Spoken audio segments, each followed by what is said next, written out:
Pemirsa, kita kembali lagi dalam Papua Pagi. Saya masih bersama-sama dengan para siswa berprestasi dari SMP YPPK Bonaventura Sentani. Saya ingin ke Imelda lagi. Tadi ada pertanyaan yang belum sempat selesai terjawab, belum juga saya ajukan.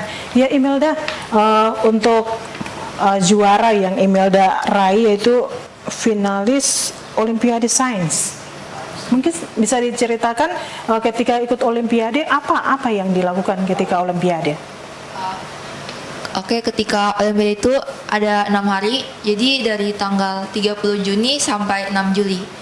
Pada hari pertama itu kita check-in ke hotel di Yogyakarta. Tahun berapa itu? 2019. Oh, tahun kemarin 2019. Oke. Jadi hari pertama kita check-in, hari kedua itu perlombaan yang tertulis, ketiga praktek. Hari keempat kita trip wisata. Berarti setibanya satu hari cuman istirahat gitu, hari berikut langsung mulai terjun masuk ya. Mulai dengan Olimpiade. Terus hari kelima itu malam budaya, jadi kita menampilkan budaya kita gitu. Hari keenam kita check out. Oke, untuk Olimpiadenya gimana? Olimpiade apa? Itu dalam bentuk apa? Apakah mungkin ada semacam penelitian atau seperti apa begitu? Bisa diceritakan? Itu dua macam. Jadi yang pertama itu kayak tes tertulis gitu. Tes tertulis. Ya, tes tertulis. Yang kedua itu kita praktek, tapi kita berlagu dua orang. Prakteknya dua orang, tapi habis praktek itu ada kuisnya juga. Itu kuisnya jawab sendiri-sendiri berdasarkan hasil pengamatan di praktek itu. Nah, hasil pengamatan yang dari praktek tadi, apa yang Imelda amati dari hasil praktek itu? Kita mengamati indikator asam basa. Indikator asam basa. Pemirsa, saya tidak mengerti indikator asam basa. Mungkin bisa Imelda jelaskan sedikit? Jadi itu kayak kalau asam itu kan dari 7, 6 sampai 1 kan. Terus yang kalau basa 7 sampai 14 ke bawah. Nah, itu nanti dikasih strip, terus kita masukkan celupkan strip itu di dalam larutan asam atau basa. Kita menentukan keasaman suatu larutan. Terus ada juga kertas lakmus. Jadi kertas lakmus biru itu kalau dicelupkan ke asam berubah menjadi lakmus merah. Kalau kertas lakmus merah dicelupkan ke basa jadi kertas lakmus biru. Wow, luar biasa. Masih SMP ya Bu ya? Masih SMP tapi luar biasa. Saya ingin karena ini tadi Claudia dari IPS gitu ya, mengambil bidang atau jurusan dari IPS, kemudian ada Imelda dari IPA. Nah, di sebelahnya ini ada dari seni dan budaya ya, punya prestasi di bidang seni dan budaya. Benita ini finalis Lomba Seni Nasional. Apa yang ditampilkan? Seni apa? Apakah bermain musik atau menari atau nyanyi? Saya bermain solo. Nyanyi solo. Sabar dulu ya, cek mic. 1, 2, 3. Kayaknya nggak cocok ya, suara saya jelek. Benita, bisa ceritakan dong bagaimana sampai bisa masuk ke menjadi finalis? Jadi pertama itu kan kita lomba, terus 2 hari lombanya kan sejumlah peserta, jadi 34 peserta itu. Jadi saya lomba di hari pertama, saya di nomor 9. Jadi lomba itu udah pas udah di panggung itu udah tidak duduk lagi. Lombanya tuh di mana? Di Tangerang. Di Tangerang? Ya. Luar biasa. Jadi mewakili Papua ke Tangerang. Jadi kalau dari Papua berapa siswa yang dikirim? Untuk yang angkatannya Benita yang dikirim ke Tangerang untuk ikut tingkat nasional. Satu nyanyi solo. Nyanyi solo, 2 gitar ada 2 orang, terus musik ada 5. Tari. Jadi kalau yang solo Benita sendiri atau ada lagi? Saya sendiri. Sendiri. Jadi untuk kategori solo Benita sendiri ya. Oke, kalau Benita ini soal nyanyi solo. Nah, ini pasti ada, biasanya tuh karena ada darah-darah atau ya ada keturunan keluarga-keluarga yang punya darah seni gitu ya. Jadi atau ini sudah keahlian atau talenta dari Benita sendiri, atau mungkin ada papa mama keluarga yang punya jiwa seni gitu? Siapa? kalau bapak kan main musik, kalau mama nyanyi, kalau tante juga nyanyi. Jadi hampir semua keluarga tuh bisa nyanyi. Berarti Benita bisa nyanyi sambil main musik? Wow, keren, luar biasa. Kalau dari keluarga sudah ada bakat-bakat seninya, terus kemudian diasah lagi, lebih mantap lagi, wah itu pasti keren sekali. Benita bisa ceritakan pengalaman ketika mengikuti ajang lomba di tingkat nasional, bagaimana? Senang juga, tapi ada gugup karena kan lihat yang teman-teman yang lain suaranya bagus, jadi kayak langsung down gitu. Jadi kayak rasanya mungkin tidak menang gitu. Gugup itu biasa ya. Saya juga gugup ketika cerita dengan Benita. Oke, Benita bisa ceritakan mungkin pengalaman sebelumnya, ada pernah ikut lomba-lomba apa sebelum ikut yang tingkat nasional ini? Apakah mungkin dari kecil, cerita dari kecil lah. Dari kecil mulai ikut senang nyanyi, diajar sama papa gitu. Kalau dari kecil itu ikut lomba nyanyi di gereja.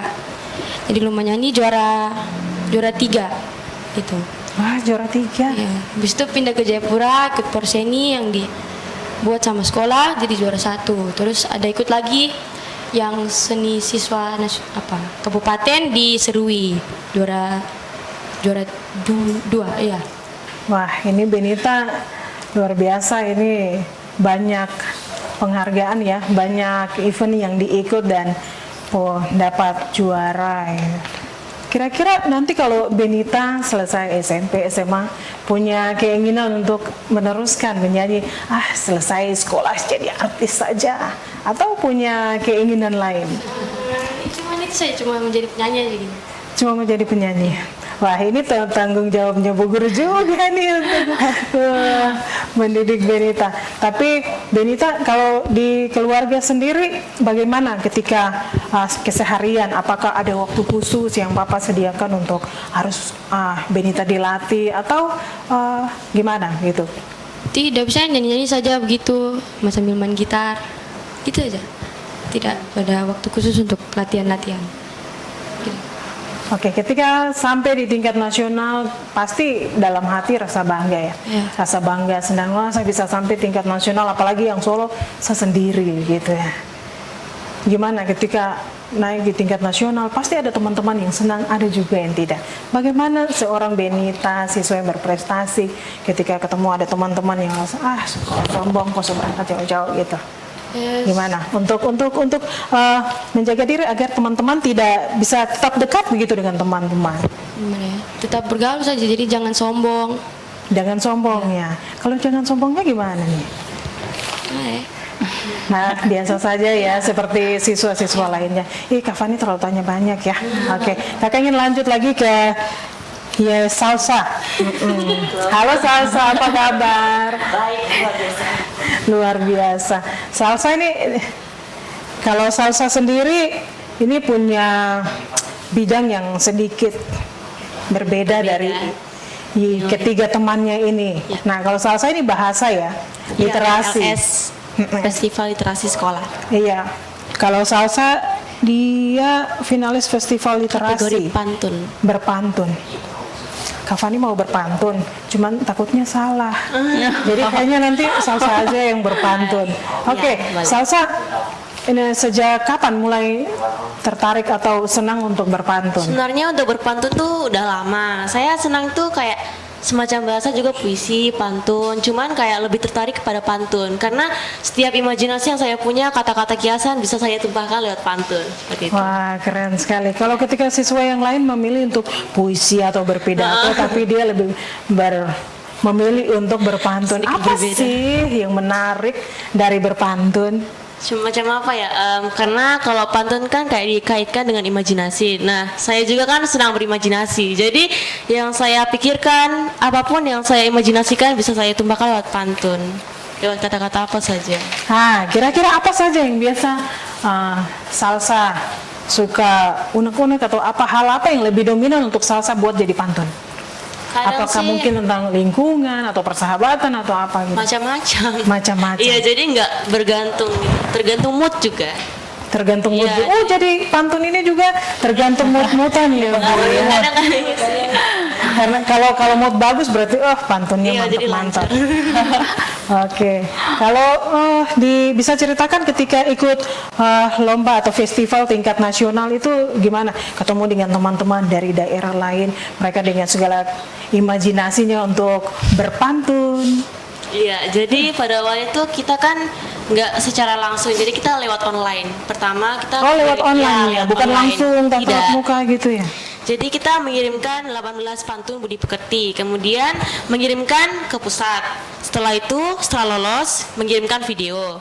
Habis itu, kalau sudah lolos, nah itu dikirim siapa aja yang sudah lolos gitu, dikasih Informasi urutan, iya, daftar yang nama, lolos ya? kasih daftar nama. Nah saya kan lolos urutan ke berapa, 28 atau 34 gitu. Habis itu setelah sampai sana jelas orang-orang asing banyak, muka-muka baru. Nah situ kayak langsung merasa down.